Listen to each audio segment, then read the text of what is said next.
Le procureur de la République a communiqué des éléments cet après-midi selon lesquels il existerait des suspicions que la mort de Rémi Fraisse ait été occasionnée par l'utilisation de grenades dans le cadre d'une opération de maintien de l'ordre.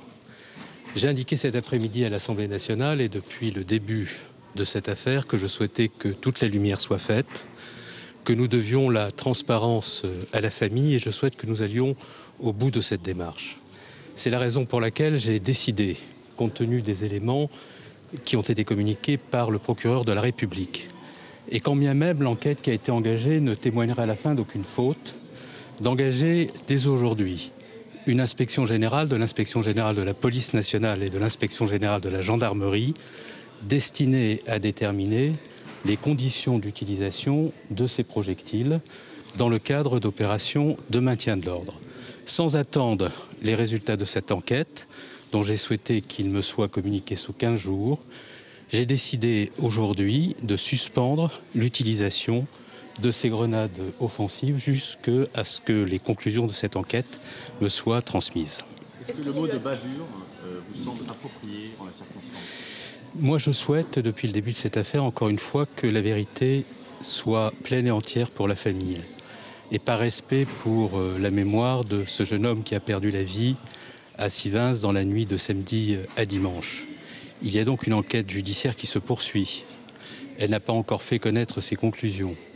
Il y a des juges qui vont poursuivre cette enquête, qui vont être désignés. Et moi, je souhaite encore une fois que toute la vérité soit faite. Et le ministère de l'Intérieur contribuera à faire la vérité, parce que c'est un devoir moral. Parce qu'on doit cette vérité à la famille et aux proches de Rémi Fraisse. Et c'est au terme de l'enquête que nous saurons si des fautes ont été commises ou pas. Mais sans attendre encore une fois que l'enquête donne ses résultats, j'ai souhaité qu'il y ait une inspection générale de la police nationale et une inspection générale de la gendarmerie nationale qui commencera dès demain et qui me donnera ses conclusions sous 15 jours. Et dans l'attente des conclusions de cette enquête, j'ai demandé à ce que l'on suspende l'utilisation de ces grenades offensives. S'il y a faute, quelles leçons tirer, M. Cazeneuve ? Et nous verrons à ce moment-là ce que dira le juge. Ces sujets doivent se traiter avec la plus grande rigueur. Et la vérité implique aussi de la maîtrise et du sang-froid. Il y a une enquête judiciaire qui est en cours. Cette enquête judiciaire, encore une fois, fera connaître ses conclusions.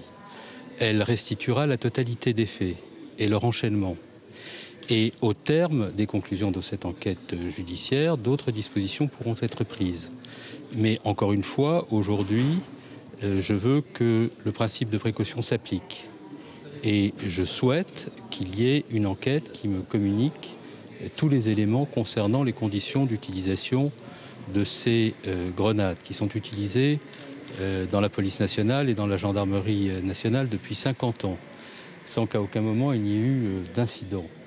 Mais encore une fois, j'ai pris des engagements et je les respecte.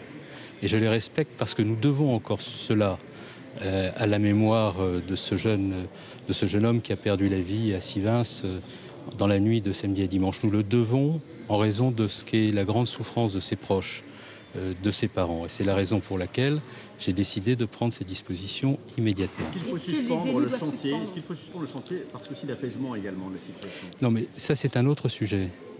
Nous sommes encore une fois nous sommes dans un état de droit. Le Premier ministre a rappelé les choses cet après-midi et il les a rappelées de façon extrêmement précise et rigoureuse. Nous sommes sur un chantier qui n'est pas un chantier d'État, qui est un chantier réalisé sous maîtrise d'ouvrage d'une collectivité territoriale, après que l'ensemble des procédures en droit ont été respectées. Dans un état de droit, il est toujours possible de manifester et de s'opposer. Et il est du devoir de l'État, et notamment du devoir du ministère de l'Intérieur, de faire en sorte à tout moment que les manifestations puissent se tenir dans la sécurité, le respect de la sécurité de ceux qui manifestent. Mais dans le même temps, il y a eu des violences à l'occasion des manifestations des dernières semaines. Je veux là aussi rappeler les choses, parce que chacun doit être envoyé à sa responsabilité. Il y a eu 56 policiers et gendarmes qui ont été blessés au cours des dernières semaines depuis le début du mois de septembre. 56 gendarmes et policiers blessés. Ils ont eux aussi été victimes de violences avec l'utilisation de cocktails Molotov, de divers projectiles qui les ont blessés. Il y a eu des procédures judiciaires engagées en raison de ces violences. 81 procédures judiciaires, dont 39 étaient induites par ces violences dont les forces de l'ordre avaient été les victimes. Et 33 procédures judiciaires en raison de dégradation de biens publics. Encore une fois, si l'on veut que la violence cesse dans la République, il faut commencer chacun dans nos responsabilités à rappeler ce que sont les règles de droit et veiller à ce qu'elles soient en toutes circonstances respectées. Je suis, dans ma responsabilité de ministre de l'Intérieur, soucieux avant tout de l'apaisement. Parce que lorsqu'il n'y a pas l'apaisement, lorsqu'il y a des tensions, lorsqu'il y a des violences, il y a un engrenage. Et cet engrenage peut conduire au drame que l'on sait. Et par conséquent, je veux aussi dire, dans les circonstances particulières que nous traversons, ma confiance dans les forces de l'ordre, qui sont tous les jours exposées, qui s'exposent non seulement sur le théâtre des tensions, lorsqu'il y a des manifestations, mais tous les jours face à une société de violence, où leur vie se trouve exposée. Et il y a chaque année des policiers et des gendarmes qui perdent leur vie pour assurer la sécurité des Français, et qui tous les jours aussi se trouvent atteints dans leur chair ou dans leur honneur parce qu'ils sont insultés, et parce que le respect n'est pas toujours la règle avec les forces de l'ordre. Donc si l'on veut une société de respect, si l'on veut une société d'apaisement, il faut que chacun, encore une fois, fasse attention aux propos qu'il tient et joue l'apaisement. Voilà.